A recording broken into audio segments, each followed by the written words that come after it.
Hello বন্ধুরা, আশা করি সবাই ভালো আছো। আর তোমরা দেখতে পাচ্ছ আমরা কোথায় যাচ্ছি, আর আইডিয়াও করতে পারছো কোথায় যাচ্ছি। আমরা গঙ্গা স্নান করতে যাচ্ছি। গঙ্গা স্নান করে আর রাত 12টার পরে জল ঢেলে তারপরে বাড়ি আসবো। কালকে শিবরাত্রি, তাই জল ঢালতে যাচ্ছি। আর গঙ্গা আমাদের এখান থেকে দেখো রাস্তায় কি পরিমাণ ভিড়, তোমরা দেখতে থাকো রাস্তায় কীরকম পরিস্থিতি, রাস্তার সৌন্দর্যটা তোমরা অনুভব করতে থাকো। দেখো আমরা 20-25 কিলোমিটার দূরে চলে এসেছি। এখানে আমার ননদার নন্দজামাই আসবে, ওদের অপেক্ষা করছি। ওরা আসলেই আমরা এই হাইওয়ে দিয়ে আবার রওনা হব। এই তো ওরা এসে গেছে, এবার একসঙ্গে সবাই বেরিয়ে পড়বো। আর ওইদিকে দিল্লি থেকে আমার ছেলে মিঠুন আসছে, ও ওই ব্রিজ ঘাটেই দেখা করবে, ওখান থেকেই একসঙ্গে আসবে জল ঢেলে আমাদের সঙ্গেই। তাই আমরা রওনা দিয়েছি। দেখো প্রচণ্ড ভিড় রাস্তায়, চারিদিকে লোকই লোক দেখা যাচ্ছে। আর দেখা যাচ্ছে কি জয় শ্রীরামের ঝান্ডা, কেউ কেউ বাঁক নিয়ে যাচ্ছে, আর বেশিরভাগ জয় শ্রীরামের ঝান্ডা নিয়ে যাচ্ছে, দেখতেই পাচ্ছ। আমরাও যাচ্ছি, আমরা ওখানেই জল ঢেলবো। খুবই বড় একটা, মানে এটাও ভালো বড় একটা তীর্থস্থান ব্রিজঘাট।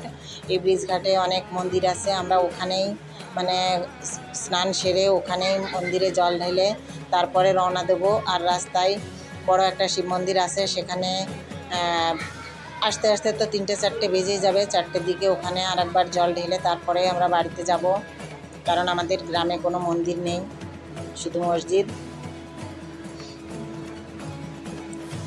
দেখো রাস্তায় এগিয়ে চলেছি আমরা, এই বাঁক নিয়ে কতগুলো লোক যাচ্ছে। আর এখানে সাইডে অনেক লোক শুয়ে আছে, এদিকে অনেকে দাঁড়িয়ে আছে, কেউ কেউ সময়ের অপেক্ষা করছে কখন রাত 12টা বাজবে, তারপরে সব স্নান সেরে জল নেবে। আমরা এগিয়ে চলেছি আর গঙ্গার কূলে প্রায়ই এসে গেছি। এবার সামনে দেখতে পাবে তোমরা কি ভিড়, আর এখানে কিভাবে কি স্নান করছে, ঘাটটা কেমন, সব কিছুই দেখতে পারবে। আমাদের সঙ্গে থাকো।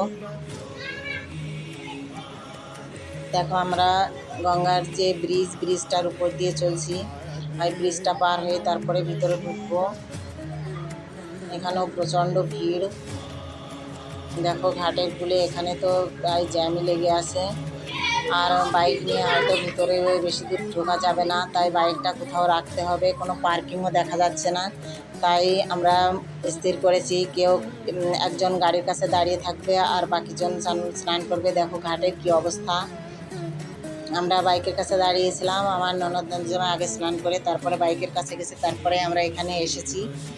দেখো এবার আমরা এর মধ্যে স্নান করব। জলটা একদম ঘোলা হয়ে গেছে। এত প্রচণ্ড লোক থাকলে জল কত সময় পরিষ্কার থাকে সেটা বলো। প্রচণ্ড ঘোলা জল, তবু স্নান করতে হবে, কারণ রীতি রেওয়াজ, এটা পূর্বপুরুষ ধরে চলে আসতে কিছু পুণ্য অর্জন করতে হলে সেটা তো করতেই হবে। তাই আমরা এগিয়ে চলছি ঘাটের দিকে। কোথায় একটু পরিষ্কার, মানে একটু কম লোক আছে তার মধ্যেই স্নান করব, কিন্তু কোথাও কোনো কম লোক নেই। যাই হোক দেখে শুনে আমরা এই ঘাটেই নেমে পড়লাম। এখান থেকে স্নান সেরে উঠেই মন্দিরে জল ঢেলে তারপরে আমরা রওনা দেব।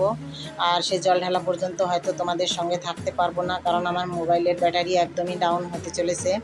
যাই হোক, আমাদের ভিডিওটা ভালো লাগলে অবশ্যই লাইক কমেন্ট করে দিও।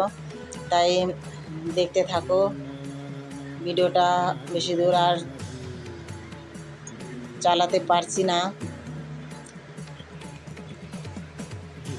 স্নান হয়ে গেছে, এবারে জল নিয়ে এখান থেকে তারপরে মন্দিরে যাব। আমার ছেলে মিঠুন ও ভিডিওটা করছে। আমরা দুজনে জলে নেমেছি। আমরা স্নান করে উঠলে ও স্নান করবে, তারপরে আমরা মন্দিরে যাব, তারপরে বাড়ির দিকে রওনা হব। স্নান হয়ে গেছে, দেখো উঠে পড়লাম। এবার যাই হোক ভিডিওটা এই পর্যন্তই। কেমন লাগলো অবশ্যই জানিও। বাই।